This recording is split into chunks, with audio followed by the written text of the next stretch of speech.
Sosok gemuk Buddha, apakah dia juga dari Taiksu? Ini pertama kalinya Xiao Yan mendengar gelar Buddha. Mau tidak mau bertanya dengan rasa ingin tahu, terlalu su. Apa yang terlalu kosong? Kita semua berada di alam misterius surga barat. Buaya itu melambaikan tangannya dan berkata. Xiao Yan kaget saat mendengar ini. Tidak pernah memikirkannya dia benar-benar berada alam misterius surga barat. Jika tidak ada alam dewa kekacauan, Xiao Yan mungkin tidak akan mengetahuinya, tapi sekarang dia tahu alam misterius surga barat juga merupakan salah satu dari 9 alam terkuat. Hal ini terlihat dari informasi yang diperoleh dari pertemuan tersebut. Di dunia kekacauan, yang ketiga berasal dari Suanji surga barat. Beberapa pertemuan Sandu berkata bahwa Suanji surga barat itu damai. Baru belakangan ini terjadi fluktuasi, tetapi mengapa orang-orang kuat dari alam misterius surgawi barat pergi bersama Taiksu? Kenapa dia muncul di Sensi? Dan saling membantu dengan Taiksu? Mendengar ini mata buaya berangsur-angsur menyipit, ekspresi Raja Iblis Api Hitam juga sedikit berubah. Xiao Yan tidak berkata apa-apa, sebaliknya, dia langsung menuju ke arah di mana mereka berdua berada. Hei, jangan datang ke sini, saya takut. Buaya pengganggu itu kaget. Hindari segera. Meskipun Raja Iblis Api Hitam tidak mengatakan apapun, dia masih mulai mengungsi dengan kecepatan penuh. Saat Xiao Yan mengubah posisi dengan kecepatan sangat tinggi, dalam posisi semula ruang itu meledak seketika. Seekor beruang putih yang membawa cahaya yang menggelegar turun. Jika Xiao Yan tidak menghindar, kemudian cakar beruang yang menyapu petir akan mengenai Xiao Yan. Berani sekali kamu berkomplot melawanku. Mata Xiao Yan menjadi gelap. Buaya segera melambaikan tangannya, buru-buru membuka mulutnya untuk berdalih. Bukan urusanku, jangan pukul aku. Keduanya pasti sengaja menunda, berikan kesempatan kepada beruang putih ini untuk membuat rencana. Xiao Yan tidak mempedulikan keduanya tapi berbalik melihat beruang putih raksasa di kejauhan, yang tingginya ratusan kaki. Tombak muncul di tangan Xiao Yan. Guntur Haotian menimpa tombak pendek pemecah bencana. Baik itu api atau guntur yang dimiliki Xiao Yan, adalah kekuatan aslinya guntur yang menyelimuti beruang putih. Meskipun itu juga merupakan guntur yang kuat, tapi dibandingkan dengan Thunder Heart milik Xiao Yan, masih terdapat perbedaan beberapa tingkatan. Tombak bencana itu diselimuti cahaya guntur yang dipicu oleh Guntur Haotian. Kemanapun ia menyapu, guntur menderu-deru langsung menuju ke arah beruang putih yang turun dari Baizang. Beruang putih mengangkat cakarnya, konfrontasi dengan bencana dalam sekejap. Guntur Haotian mengalir ke seluruh tubuhnya. Kekuatan guntur yang dahsyat segera membuka beberapa lubang berdarah di tubuhnya. Pendarahan tidak akan berhenti. Asal-usul guntur, siapa orang ini? Sebenarnya memiliki dua macam kekuatan asli, mustahil api dan guntur. Keduanya termasuk dalam atribut kekerasan. Bagaimana dua kekuatan asli ini bisa ada dalam satu tubuh fisik pada saat yang bersamaan? Jika keduanya tidak kompatibel, tubuh bisa meledak dalam sekejap mata. Mata biru beruang putih itu menunjukkan keterkejutan dan keterkejutan.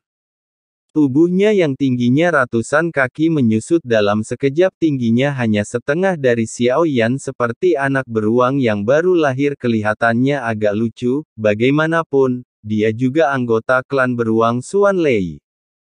Hanya untuk menghindari pemukulan berpura-pura menjadi manis, sayang sekali. Suara menghina krokodile datang dari sisi Xiao Yan. Melihat beruang di depanku yang tidak punya niat bertarung, Xiao Yan mengangkat tangannya dan mengambil kembali tombak bencana itu. Kalian berdua hanya mengulur waktu. Mencari pertarungan, Xiao Yan mengerti. Mereka pasti mengetahui keberadaan beruang putih ini. Sengaja menunda waktu untuk menciptakan peluang ini akan memberinya kesempatan untuk berkomplot melawan Xiao Yan, dan memukulnya dengan keras. Tuan, tenanglah, ini sungguh tidak adil. Aku bersumpah demi penampilanku, jika aku berbohong, itu akan membuatku lebih jelek. Buaya pengganggu itu mengangkat 4 jari.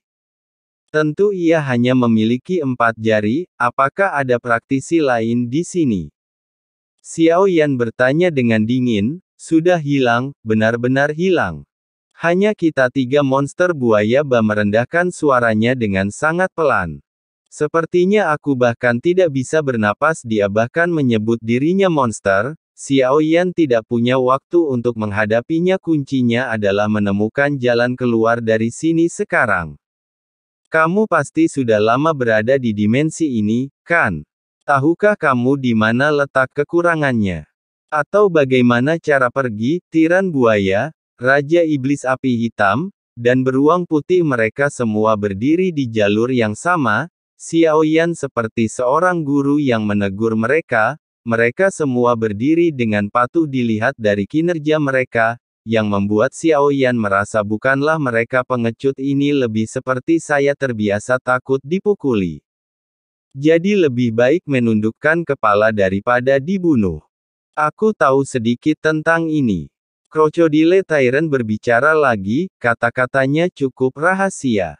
Katakan itu, ada titik lemah di ruang angkasa.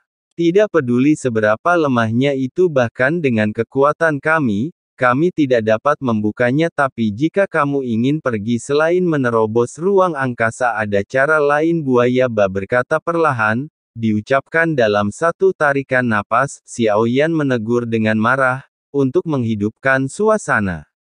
Benar-benar tidak ada sentimen sama sekali. Ada cara lain. Makhluk itulah yang membunuh semua bintang di angkasa ini. Buddha Kamitsu seharusnya bisa membujuknya untuk muncul. Kekuatan Anda pasti bisa membunuh babi gemuk itu. Buaya itu memamerkan giginya.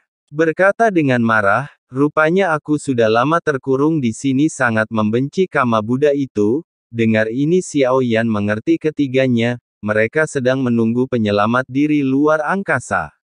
Menunggu seseorang dengan kekuatan yang lebih kuat untuk muncul, dan kemudian dengan sedikit sanjungan saya harap Xiao Yan bisa memimpin mereka keluar dari sini. Xiao Yan melakukan perjalanan melalui bintang-bintang ini, telah melihat kota-kota itu, makhluk hidup itu nyata punya jiwa, segala sesuatunya tumbuh. Cara kedua yang disebutkan Crocodile Ba jelas tidak berhasil.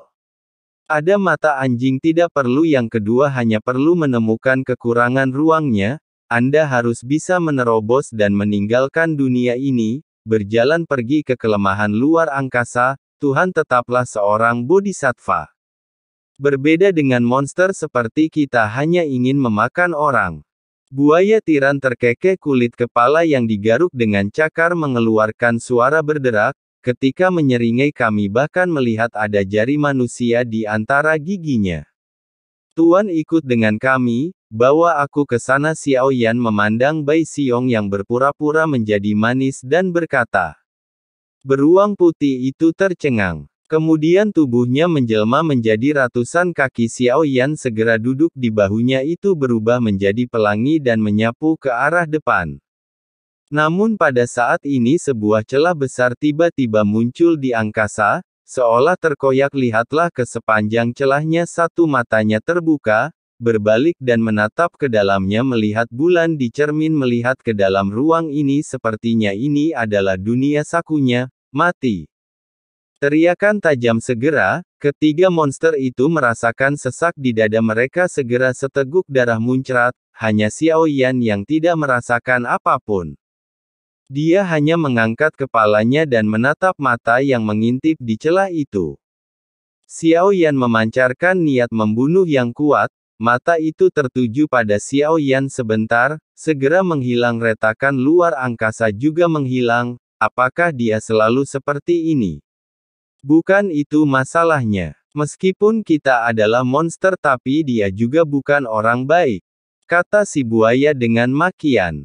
Ayo cepat. Keterlambatan akan membawa perubahan, kata Xiao Yan. Meski tidak ada penundaan lebih lanjut, ketiga pelangi di angkasa semuanya bergerak maju dengan kecepatan penuh.